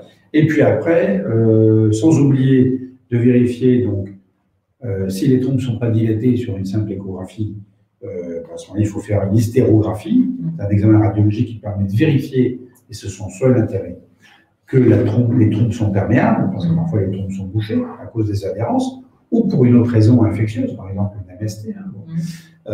Et enfin, le spermogramme. Il ne faut jamais oublier le spermogramme du conjoint, parce que ça ne sert à rien de s'acharner à être enceinte dans si le spermogramme n'est pas bon du tout. Là, il faut faire la fécondation in vitro. Donc, une fois qu'on a fait tout ça, eh bien, on a le bilan de fertilité ad hoc et on peut réfléchir comment vous aider. Voilà. D'accord. Donc, on fait un bilan de fertilité avant. Il faut toujours faire un bilan de fertilité complet avant de faire quoi que ce soit. Mais vous avez dû déjà avoir ça, puisque quand on fait des inséminations, Ouais, il y a un certain nombre. Il a aussi. D'accord. Ouais. OK. Donc, on a répondu. Oui. Je vois Alice là, qui nous demande si je suis sous hormonothérapie, mais que j'ai parfois des saignements, est-ce que la maladie évolue? Très bonne question. C'est tout le temps. C'est tout le temps confronté à cette question-là. Merci Alice. Ça, c'est bien. Ouais. Et Easy Endo, d'ailleurs, peut toujours répondre à ces questions-là en tout moment, puisque c'est fait pour ça. Ouais. Ah ouais, ça, c'est très intéressant, Easy Endo, pour ça. Parce qu'il faut toujours être accompagné, parce que nous, on est abreuvé. Et c'est là où je trouve que… Attention de répondre à la question, je te surveille. Je vais répondre à la question, mais je trouve que c'est pour ça que les supports comme Easy Endo sont très pertinents, parce que ça permettra d'éviter de faire trop d'examens et de limiter cette… oui, parce qu'on fait beaucoup d'examens de contrôle, parce que là, par exemple, ça ne sert à rien. Quand on est sous hormonothérapie, on continue, c'est-à-dire sans règles. Il y a un effet secondaire très fréquent qui finit par arriver quasi inéluctablement, qui sont des saignements que l'on appelle des spottings. Et ces spottings peuvent être douloureux, donc certaines pensent que c'est des règles. Sauf que non, ce n'est pas des règles, c'est simplement lié à l'atrophie de la muqueuse utérine. Et cette atrophie de la muqueuse utérine, elle ferait des spottings. Donc, ça peut être douloureux parce que l'utérus se contracte pour évacuer ce sang. Donc, ça ressemble, c'est l'endométriose-like en symptôme, mais ça n'est pas ça, c'est le Canada Dry, ça. Et donc, en fait, ça fait peur à la femme, évidemment, parce que l'endométriose, déjà, ça la stresse beaucoup. Et elle voit que ça repartit, donc elle se dit, pourtant, je suis sous pilule, donc il faut vite faire un contrôle. Et c'est comme ça qu'on a des contrôles non-stop. Alors que si on s'adresse à Easy Endo, on est vite rassuré. Et à ce moment-là, on dit, ce sont des spottings. Et quand ce sont des spottings, eh bien, c'est un effet secondaire de la pilule. Donc, ça veut dire qu'il faut modifier la pilule, soit enchaîner, par exemple, ça, c'est les trucs des gynécos, des sages-femmes, vous faites enchaîner les femmes 3 mois. Enchaîner les pilules. Donc, on enchaîne les pilules 3 mois d'affilée, on fait une stop, on déclenche les règles pour reconstituer l'épaisseur de la muqueuse et faire cesser les spottings. C'est 3 mois sans règles, il faut des règles, et 3 mois sans règles, et ainsi de suite. Bon, ça, c'est une solution, c'est de la cuisine. Hein, bon. Et puis après, il y a, si c'est trop fréquent quand même, on change carrément de pilule. Mais il ne faut pas faire de contrôle, ça sert à rien. Il faut revoir la gynéco et sa femme pour réadapter le traitement, pour faire de la téléconsultation. Hein, ça peut se gérer avec de téléconsultation. Donc ça, c'est facile. Mais ça peut arriver effectivement assez souvent. Mais la maladie n'évolue pas. Non, elle n'évolue pas. Moi, je contrôle depuis des années des patients qui ont toujours ça, qui se plaignent et qui viennent, c'est urgent, non, il n'y a rien d'urgent. Et c'est pas grave, c'est pas moi qu'il faut voir, c'est revoir le gynéco, la sage-femme qui s'occupe de la pilule. Pour réadapter le traitement et regarder… Ça n'évolue pas, ça n'évolue pas. Ok, donc j'espère qu'on a rassuré… Oui, je pense qu'on a Alice. Ornella. Oui, alors Ornella, est-ce que l'endométriose peut arrêter d'évoluer après une grossesse? Alors, attends, c'est pas fini. Si arrêt des symptômes en postpartum, surveiller l'évolution uniquement à l'imagerie ou intérêt de remettre un traitement hormonal préventif? Non, mais vous êtes toutes super. Hein, c'est des super questions. C'est ça la vraie vie, hein, c'est toujours comme ça. Et donc, est-ce que… Donc, la grossesse, finalement, non, ça fait quoi la grossesse? Ça suspend. Ça suspend. Il n'y a pas de règle, ça suspend. C'est le mode thérapeutique naturel, c'est être enceinte tout le temps. 9 mois sans règles, un peu d'allaitement. Hein. En fait, à l'époque du Moyen-Âge, quand il y avait 12 grossesses, l'endométriose, c'était quand même moins fréquent. Oui, alors moi, je suis plutôt pour la libération de la femme. Hein, ça, c'était avant la pilule. Donc, quand on est sans règles, c'est le même principe que la pilule, on continue, il n'y a pas d'évolution, ça suspend, mais quand on arrête, quand la grossesse s'arrête, qu'on arrête l'allaitement, ainsi que les reviennent qu'il y a le retour de couche et qu'elles reviennent, si on n'arrête pas les règles, la maladie repart. Voilà. Les symptômes, éventuellement l'évolution anatomique sur le long terme, c'est jamais rapide. Donc voilà, mais les symptômes, oui, en général, ils reprennent. Alors ça peut être avec une phase de latence, hein. Il y a des femmes qui sont bien pendant quelques mois, puis finalement, ça finit par revenir. C'est rare, moi j'ai rarement vu de patients dire c'est fini depuis longtemps, je n'ai plus jamais eu de douleur. Tout existe, je me souviens de vaguement une ou deux, mais ça revient. Ça revient, c'est chronique, c'est une maladie chronique. Il faut avoir en tête que ça va des premières règles à la ménopause. Ça s'arrête vraiment qu'à la ménopause. Et ça évolue lentement, oui. Alors après, il y a quelques profils génétiques différents qui font qu'il y en a qui sont déjà graves à 16 ans ou 20 ans. Hein. Donc celles-ci, elles évoluent rapidement. Mais c'est une infime minorité. La plupart, c'est piano-piano. Hein. Voilà. Et il y en a qui n'évoluent pas anatomiquement, qui restent dans la faible forme, légère, hein, voilà. Et ce qui ne veut pas dire que les symptômes n'évoluent pas, par contre. Oui, c'est ce que j'allais dire. Parce que ça, ce sont les douleurs neuropathiques, c'est les nerfs. Les nerfs, ça ne se voit pas, il n'y a pas de lésion qui soit visible, et pourtant les douleurs progressent. Voilà. Sans que la maladie anatomiquement évolue. Il faut toujours se souvenir de ça, cette absence de corrélation entre l'évolution des symptômes et l'évolution de la maladie. Bon. Voilà. Le message d'Eric, c'est que vous n'êtes pas folle. Hein? Oui, toujours. Voilà. Toujours. Parce que la douleur, elle n'est pas dans votre tête. Hein. Voilà. On peut avoir un tout petit truc à l'échographie ou à l'IRM, et une très très très grosse douleur, et inversement. Donc, oui, il faut sortir de la femme hystérique. Là, voilà, c'est fini. Ça n'existe pas. Hein, ça n'existe pas. Ça, c'est bien. Ça, voilà. bien quand tu dis ça. Ah, oui. Alors, je repars sur mes petites questions. Oui. Qui ne sont pas si petites d'ailleurs. Oui. Alors, je ne souhaite pas prendre la pilule contraceptive, mais j'ai lu que c'était une première étape pour stopper les règles quand on suspecte l'endométriose. Elle a très bien lu. Qu'est-ce que je peux faire à la place? Et en attendant de savoir si j'ai bien l'endométriose, s'il vous plaît. Alors, attends, excuse-moi, mais répète. Alors, tu n'as pas compris la question. Je veux que je répète. Je répète. Elle ne veut pas prendre la pilule. Oui. D'accord? Mais elle a lu que c'était le seul moyen de stopper les règles. Elle a bien lu. Oui. Bon. Donc, qu'est-ce qu'elle peut faire en attendant, finalement, de savoir si c'est bien ça? Parce qu'en fait, elle n'est pas sûre d'avoir de l'endométriose. Mais elle pense que c'est ça quand même. Mais elle ne veut pas prendre la pilule. Il faut faire un examen, il faut vérifier en échographie ou en IRM qu'il y a une endométriose. Voilà. Donc, non, mais ce que je pense qu'elle veut dire, c'est que c'est pas parce que pendant 3 mois, elle ne va pas reprendre la pilule que ça va faire exploser la maladie, le temps de faire le diagnostic. Hein. Si pendant 1 an, elle n'a déjà pas pris la pilule, elle peut attendre 3 mois de plus. C'est jamais urgent. Les examens de biologie ne sont jamais urgents, sauf psychiquement, parce qu'on a envie de savoir ce qu'on a. Ça, je comprends. Ouais. Mais sur le plan médical, non, c'est pas urgent. Et les femmes qui préfèrent ne pas prendre de pilule, eh ben, chacun choisit. Il n'y a pas d'obligation. Voilà. D'ailleurs, parce qu'il y avait une question pour Valérie tout à l'heure, si je n'ai pas trop de douleur, est-ce que je suis obligé de prendre la pilule si ça va bien? Après la première, deuxième, troisième grossesse, ça va. Bon, on surveille, on n'est pas obligé de prendre la pilule si l'endométriose est légère. Si après, alors voilà, après, tout dépend. La localisation. C'est vrai que sur les ovaires. S'il y a des kystes de l'ovaire, il faut prévenir la femme si elle ne veut pas de traitement hormonal qu'en dehors de la pilule en continu, les kystes vont probablement progresser. À ce moment-là, il faut surveiller régulièrement. Déjà une première fois à 6 mois, on voit ce qui se passe. Et puis, si ça ne progresse pas trop, on peut rester comme ça. Mais si ça progresse, à un moment donné, la pilule, même si les symptômes ne sont pas importants, est relativement inéluctable, sinon ça ne va pas s'arrêter. Tout dépend de chacune. Voilà. Et des symptômes et des localisations endométriosiques, ça c'est sa gravité. Donc, c'est à chaque fois à la carte. Il n'y a pas d'endométriose, il y a quasiment autant d'endométriose que de femmes, en fait. C'est pour ça que ça doit être personnalisable. Et c'est pour ça que c'est toujours des parcours compliqués qu'il faut être suivi par des équipes qui connaissent bien et qui les prennent en charge de façon pluridisciplinaire. Des équipes ou des professionnels de ville qui travaillent aussi en réseau et qui travaillent en réseau, ils travaillent en réseau dans le cadre d'un réseau, d'une filière de soins, tout à fait. Mais qui connaît l'endométriose. Bien sûr, d'accord. Alors là, on a déjà un peu répondu. L'endométriose apparaît-elle dès lors qu'on a nos premières règles? Oui. Ou est-ce une maladie qui peut arriver plus tard au cours de la vie? Alors, les symptômes peuvent arriver plus tard, mais la maladie commence tout de suite. Elle existe déjà, dès que les règles sont là. Mais on n'a pas forcément de symptômes. Non. Il y a des femmes qui ont l'endométriose et qui n'ont pas de symptômes. Et on découvre de manière fortuite. Moi, j'en vois régulièrement qui arrivent à 40 ans avec des symptômes qui se réveillent depuis 2 ans, à 38 ans, par exemple, qui ont été enceintes avant, mais la maladie existait avant. Elle était quiescente. Et on ne sait pas très bien pourquoi. D'accord. Alors, peut-on vérifier l'ensemble des organes touchés par l'endométriose le plus tôt possible? On vérifie, oui, on vérifie très tôt. Il suffit de faire une échographie ou une IRM. C'est quasi exhaustif. Il y a une chose qu'il faut aussi bien expliquer, c'est tous les symptômes que vous avez de manière cyclique. C'est aussi une première façon de se poser la question de l'endométriose.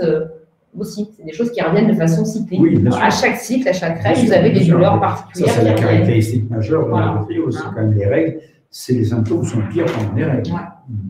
Les prestations médicales spécialisées en endométriose sont peu remboursées. Pourquoi? Parce que toutes les prestations médicales et paramédicales. Les médicales, elles sont remboursées. Parce que ça, c'est la médicale sociale comme d'habitude, les consultations, les examens habituels. Ce qui n'est pas remboursé, c'est toutes les, sauf par les mutuelles et certaines, pas toutes non plus.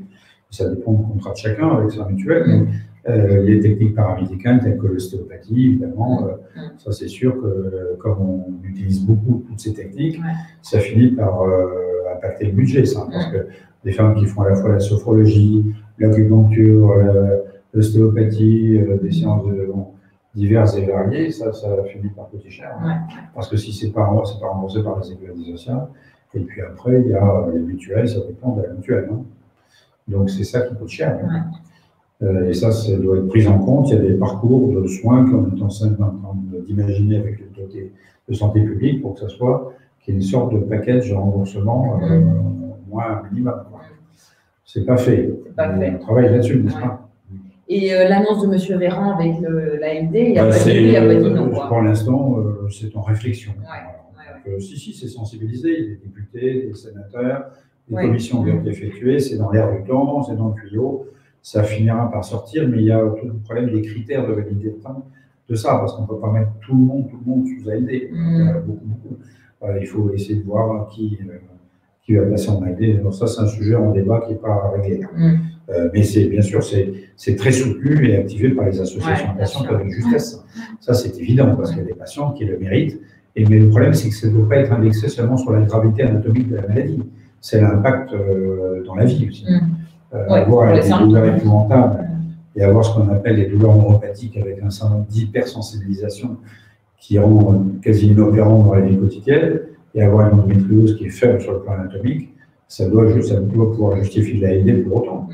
C'est tout le problème. Donc les critères ne sont pas seulement objectivables par des données anatomiques précises.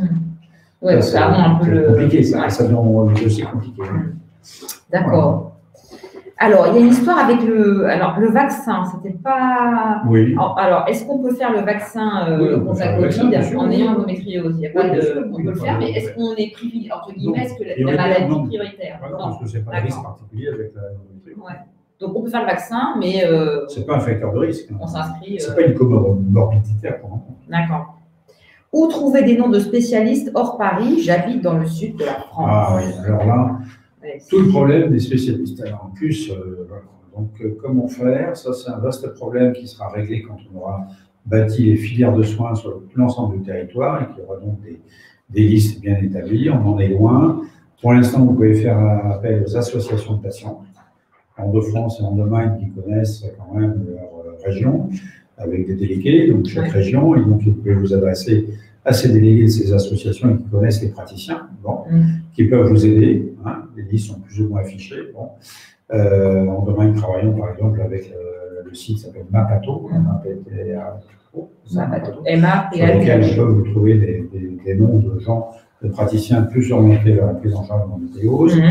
Il y a notre réseau, par exemple, quand vous rentrez les spécialistes dans les réseaux de soins qui existent actuellement, évidemment, on n'est pas encore nombreux, mais Resendo existe depuis un certain nombre d'années. Et donc Resendo en Ile-de-France, avec quelques-uns en province aussi, vous avez une liste, il suffit d'aller sur resendo.fr. Et donc là, on trouve toute la liste des praticiens, quelle que soit la discipline. Et ça va du psychologue au chirurgien, en passant par le gynécologue, les sages-femmes, les radiologues. Vous les trouvez. Et puis, il y a Easy Endo qui veut s'y intéresser et fabriquer donc un annuaire bien fait. Donc ça, c'est dans le tuyau, comme on dit. Et puis, il y a d'autres solutions, avec des plateformes numériques telles que deuxièmeavis.fr, dans laquelle je suis d'ailleurs, avec un certain nombre d'autres collègues du Resendo. Nous sommes des experts nationaux sur cette plateforme et qui peut fonctionner parce que pour certaines patientes éloignées, qui n'ont pas les praticiens sous la main facilement, par exemple, on peut faire des IRM à tel ou tel endroit, et c'est en téléchargeant toutes les données, le questionnaire et les images, eh bien, nous relisons les examens, donc comme ça peut rendre compte, ça peut aider des patients qui sont notamment en Outre-mer aussi, sans avoir à se déplacer. On peut relire un examen qui a été fait, plus souvent, alors pas l'échographie, c'est l'IRM. Et l'IRM, quand elle est, la plupart du temps quand même, l'immense majorité des radiologues la font correctement, parce que le protocole a bien été établi, c'est le savent, donc il est clair et assez simple. Eh bien, nous relisons, et nous faisons ça régulièrement, ces examens. Voilà. Donc, ces différentes pistes pour essayer de trouver l'accès aux experts de la maladie. Et puis, d'autres réseaux sont en train de se créer en Bretagne. Andorraise, Andorra dans le oui, sud. Andorra en Auvergne. Il y en a une qui est en cours de formation en Nouvelle-Aquitaine. Voilà. Et puis partout dans toute la région. Donc d'ici quelques années, normalement, c'est cette année qu'on a réactivé le plan qui avait été mis en route il y a 2 ans déjà, avec la table ronde qui avait eu lieu d'ailleurs chez nous à Saint-Joseph en 2019. Et bien là, on réactive tout pour que ce plan finalement avance. Il était ralenti, hélas, par le Covid, hein, comme beaucoup de choses. Et donc, du coup, ces plans qui visent à remettre en route des filières de soins avec des professionnels bien identifiés, labellisés, s'occupant d'endométriose de façon fiable. Ça, c'est l'avenir proche. Avec une gradation des soins, comme on avait dit. Avec une gradation des soins. D'accord. Alors, Muriel, j'ai perdu, voilà. Muriel nous demande, après ma laparoscopie pour enlever la plupart des adhérents, j'étais sous pilule continue avec beaucoup de spotting, les fameuses pilules dont on vient de discuter, hein, et 9 mois après, à l'IRM, a révélé de nouvelles adhérences et un nouveau kyste chocolat. Est-ce conseillé de continuer l'hormonothérapie malgré la progression sous pilule? Eh bien, oui, alors il faut continuer l'hormonothérapie, mais il faut peut-être la modifier parce que c'est pas efficace. Il faut savoir si le kyste n'existait pas, qu'il apparaît, c'est que le traitement en question n'est pas suffisamment efficace. Toute pilule, bon, ça marche quand on prend la pilule en continu, quelle que soit la pilule, dans 95% des cas, on verra en 90%, les chiffres sont variables, c'est jamais 100%. Donc, si une pilule ne suffit pas, il faut la changer. Parce que le but, c'est de freiner l'évolution du kyste et à terme de le faire disparaître. C'est les fameux endométriomes, hein? Oui, c'est le kyste chocolat, ça s'appelle le kyste endométriosique. Alors, s'il n'existait pas avant, bon, c'est assez, quand même heureusement assez rare, parce que justement, après une chirurgie, on se met toujours sous pilule en continu pour éviter que la maladie récidive. Ouais. Bon. Les adhérences, elles existent et elles sont créées aussi par la chirurgie. La pilule, elle n'enlève pas les adhérences. Non, ça n'enlève pas les adhérences. Les adhérences, de toute façon, il y en aura toujours, il y en a toujours un peu, et puis on opère plus on en crée. Donc, c'est pour ça que d'ailleurs qu'il faut minimiser les actes chirurgicaux et de les faire normalement que dans les formes sévères et en une seule fois et jamais y revenir. Ça, c'est la règle d'or. Voilà, mais il faut que ça soit fait par des chirurgiens hyper spécialisés, qui connaissent bien, qui enlèvent tout une seule fois, on n'y revient plus. Parce que le pire, c'est de faire plusieurs chirurgies. D'accord. Et juste aussi, la pilule en continu, parce que en consultation, j'ai quand même souvent d'expliquer la pilule en continu, ça ne veut pas dire que vous prenez tous les comprimés en continu avec les comprimés où il n'y a pas d'hormones dedans. La pilule en continu, ça veut dire une pilule où vous avez des hormones dans chaque comprimé. Oui, c'est ça. Donc les placebos pour les petites couleurs, celle-là, c'est pas la. Voilà. Ah oui, donc peut-être que, je ne sais pas si ça c'est le cas pour, je ne sais plus comment elle s'appelle notre internaute. Bon, enfin en tout cas, là pour le coup, Muriel, merci. Faut faire attention à ça, Muriel, pour le coup, parce que voilà, faut prendre la pilule, les placebos, voilà, que les pilules, il y a les hormones à l'intérieur. Pas la partie placebo. Voilà, au cas où, je ne sais pas si c'est ça, mais en tout cas, ok. Une question d'Émilie. Si aucune endométriose profonde n'était détectée lors de mon échographie réalisée par un spécialiste endométriose, mais que mes douleurs s'intensifient, vaut-il le coup d'aller faire une IRM? Alors, tout dépend du degré de spécialiste, du degré d'expertise du spécialiste en question. Quand c'est vraiment fait par un radiologue expert dans l'endométriose, l'échographie, non, elle voit tout. Bon. C'est même plus précis. C'est l'examen qui est même supérieur. Ça a été, on l'a déjà dit, dans les symposiums et les congrès internationaux, depuis en 2014 notamment, au Brésil. C'est une technique vraiment optimale et supérieure à l'IRM dans le sens où la finesse de l'image est telle que l'on voit des lésions, on voit les lésions superficielles, c'est-à-dire à la surface des organes, sur le péritoine, on avait les lésions millimétriques. Et ça, c'est très rare qu'on les voit en IRM, d'une part, et d'autre part, on voit mieux l'atteinte digestive. Donc, l'IRM ne va rien rajouter, sauf si le radiologue dit expert n'est pas si expert que ça en échographie. Donc plutôt une écho pour rassurer. Un expert vrai de l'endométriose et de l'échographie vaginale, ça c'est ce qu'il y a de mieux. Et puis si l'IRM ne rajoute rien. Voilà. L'IRM a quelques indications en complément d'un radiologue expert. Nous, c'est comme ça qu'on l'a fait, parce qu'on fait d'abord les échographies, on fait les IRM en particulier. Dans certains cas d'endométriose très sévère, multisite et en préopératoire, parce qu'on a besoin de faire un maximum d'examens pour assurer la chirurgie, la meilleure chirurgie possible, que les chirurgiens savent planifier l'intervention mieux. Et puis, dans certains cas difficiles, des trompes est-elle ou pas dilatée. De temps en temps, même en échographie, même en IRM, c'est difficile d'ailleurs. Donc là, il faut multiplier les examens. Mais en dehors de ces cas-là et du diaphragme, l'IRM n'est pas supérieur à plutôt une écho. C'est l'échographie endovaginale. Refaire une écho pour se rassurer. On n'a pas besoin de rajouter l'IRM. Voilà. Alors, je pose la question d'Alice, parce que c'est aussi une question qu'on avait reçue aujourd'hui. Que pensez-vous du stérilet et peut-on l'utiliser dans le cas de l'endométriose pour stopper les cycles? Oui, le stérilet hormonal, surtout pas le stérilet au cuivre. Alors, on enlève le stérilet au cuivre. C'est un message à faire passer, ne mettez pas le stérilet au cuivre. D'ailleurs, c'est un très bon révélateur d'endométriose, parce que ça accentue les troubles de la contraction, ça fait 10 fois plus mal. Ça pourrait être une technique diagnostique, d'ailleurs, c'est-à-dire qu'on pose l'instrument de torture qui est le stérilet au cuivre, les femmes reviennent en courant en disant c'est atroce, et là ça signe. C'est assez radical. Aujourd'hui, j'en ai vu. Enfin, le mieux c'est de poser les bonnes questions avant, on évite de poser le stérilet au cuivre. Donc le stérilet au cuivre, non, parce que c'est inflammatoire, et en plus ça augmente les saignements. Ça augmente les saignements, ça augmente le flux d'air, ça augmente le potentiel évolutif de la maladie. Donc ça c'est la seule chose à ne pas faire. Voilà. Par contre, le stérilet aux hormones. Le stérilet hormonal, pourquoi pas? Alors, par expérience clinique, on sait que c'est surtout bien, il y en a un en particulier, après 40 ans. Avant, c'est aléatoire. On va régulièrement faire des stérilés, puis il y en a certains qui ne marchent vraiment pas hormonaux, les moins dosés, les plus courts. Hormonaux, à 20 ans, souvent, ça ne marche pas bien quand même. Chez la jeune femme, le mieux, c'est quand même la pilule classique, plus efficace.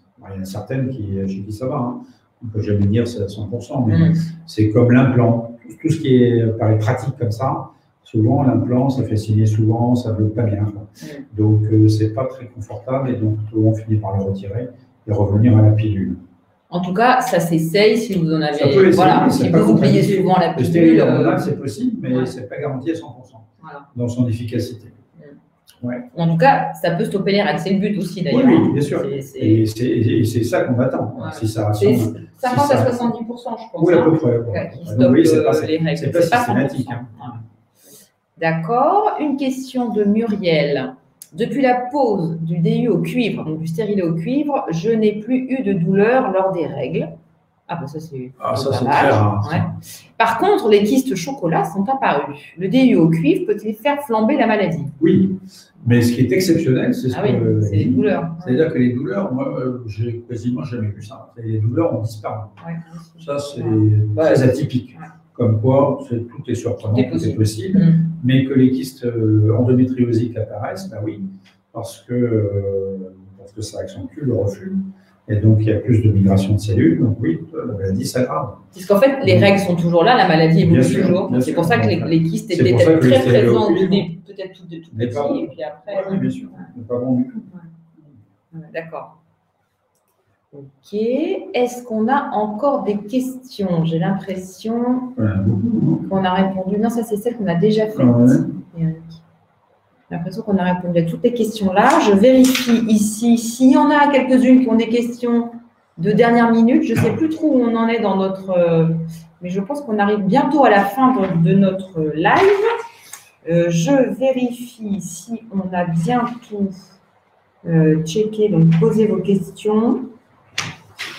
Est-ce que si tu veux nous dire, là, par exemple, en 4 mots, ce qu'il faut faire, ce qu'il ne faut pas faire, comment on fait le diagnostic à l'imagerie, en résumé condensé, les mots-clés, c'est d'abord, quoi? on va écouter la patiente, analyser les symptômes. Bon, déjà, ça donne quasiment tout le temps le diagnostic, en tout cas fortement suspecté. Faire une échographie endovaginale spécialisée avec un radiologue expert si possible, sinon une IRM. Bon. Ensuite, il faut être traité. Voilà. L'idéal étant de supprimer les règles, ça assure la cessation, ça améliore déjà nettement la qualité de vie et ça fait cesser la maladie, à tel point d'ailleurs on n'a pas besoin de continuer à surveiller dans ce cas-là. Et puis le diagnostic est précoce, on le sait, bien sûr, il faut y penser le plus vite possible, ne pas attendre pour un diagnostic positif et un traitement adéquat. Et en sachant qu'au-delà de la pilule, en fonction des douleurs, il y a d'autres techniques antalgiques qui sont paramédicales notamment, intéressantes. Et la chirurgie, c'est pour les formes les plus sévères, donc ça doit être mis à la minorité. Normalement. On opère combien de… C'est quoi le 30%, pourcentage? 30%. 30%. Oui, donc c'est 70%. Ouais. Ça veut dire que… Absolument. Ouais. Voilà. Donc, IRM, écho. L'écho IRM, là-bas, oui. Et puis, voilà. Alors, il y a des questions de dernière minute que tu as demandé. Donc c'est pour le ça que stérilet aux hormones bloque-t-il l'ovulation? Ah non, ça ne bloque pas l'ovulation, le stérilet aux hormones. De façon inconstante, en tout cas. Oui, non, ça ne bloque pas. Pas beaucoup. Pas l'ovulation, Ouais. ça, non, ça mais voilà, mais c'est quand même un effet contraceptif, c'est la question sous-jacente. Oui, bien sûr, mais c'est pas suffisant. C'est pour ça que c'est quand même moins efficace, si vous voulez, globalement, qu'en général, que la pilule. Ouais. Là, alors après. Mais pas toujours, parfois ça marche très bien. Car on peut avoir mal à l'ovulation. Ouais. Oui, bien sûr, bien sûr. Ah oui, c'est un des symptômes d'ailleurs, puisque c'est à ce moment-là qu'il y a les troubles, il y a cette contractilité anormale qui est aussi un pic de contraction. Donc ça, c'est sûr que ça peut faire mal. Alice, merci pour votre implication dans cette lutte contre l'endométriose. C'est gentil, Alice. Gentil, merci beaucoup. Bon, pour le coup, je fais hop comme ça. J'ai compris le clic. Ouais. Et non, c'est pour les douleurs. Ah oui, là, faut que je retrouve la question d'avant. Le stérilet aux hormones bloque-t-il l'ovulation? Quand on peut avoir mal à l'ovulation, oui. Et non, c'est pour les… Alors là, Clem, est-ce que vous pourriez nous poser la question parce que là, je ne comprends pas en fait. Si vous pouvez me la remettre dans le fil, comme ça, je comprendrai mieux. Enfin, quand on met un stérilet aux hormones, c'est dans le même but que la pilule, c'est-à-dire arrêter l'évolution de la maladie, arrêter les règles et arrêter les douleurs de règles. Bien sûr. Et après, ça ne va pas forcément, comme on expliquait, être efficace sur les douleurs neuropathiques éventuellement. Si c'est ça votre question. Ça peut fonctionner quand même, ça peut faire stopper les règles quand même. Oui, c'est le but. À ce moment-là, ça fait stopper les douleurs de règles. Alors, je ne sais pas si on a répondu à la question pour le coup. Merci beaucoup pour votre Alors, ça, hop. Merci beaucoup pour votre implication, votre gentillesse, votre écoute et votre suivi. Ravi de vous voir et vous écouter ce soir. À l'année prochaine pour le suivi. Voilà. Donc, Hélène, peut-être que tu connais. Merci beaucoup, Elisabeth. C'est très gentil. Merci bien. Merci, Elisabeth. Alors, en conclusion, on vous invite à nous faire part de voilà, comment vous avez trouvé ce live, qu'est-ce qui manque, qu'est-ce qui va bien, qu'est-ce que vous aimeriez pour la prochaine fois. Comme ça, on peut changer nos pratiques et puis s'améliorer toujours pour vous répondre au mieux. On vous envoie le questionnaire dont on vous a parlé avec Eric, celui-ci. Voilà. D'accord. Je ne vous enverrai pas le magnifique dessin que j'ai fait il y a mieux. Il y a beaucoup mieux sur Internet, mais j'ai pas trop, je suis très mauvaise en dessin aussi. Le prochain webinar qui aura lieu en mai, c'est avec le chirurgien, le docteur Benjamin Merlot. Et vous pouvez bien sûr prendre le rendez-vous sur easyendo.fr. Ah oui, bien sûr. On vous souhaite à tous et à toutes, peut-être qu'il y avait des hommes, on ne sait pas, mais ils étaient peut-être un peu cachés. Et le replay, bien sûr, sera sur le live. Voilà. Très. Qui nous remercie aussi. Je n'ai pas entendu. Merci. Ah, c'est une sage-femme. Oui, une collègue. Une de tes collègues. Mais oui, c'est super. Merci beaucoup, en tout cas, d'être avec nous. Et puis, n'hésitez pas, si vous avez besoin d'informations, resando.fr. Et Easyendo. Oui, bien sûr. Et Easyendo. Non, mais c'était des questions. Oui, d'accord. Bonne soirée à tout le monde.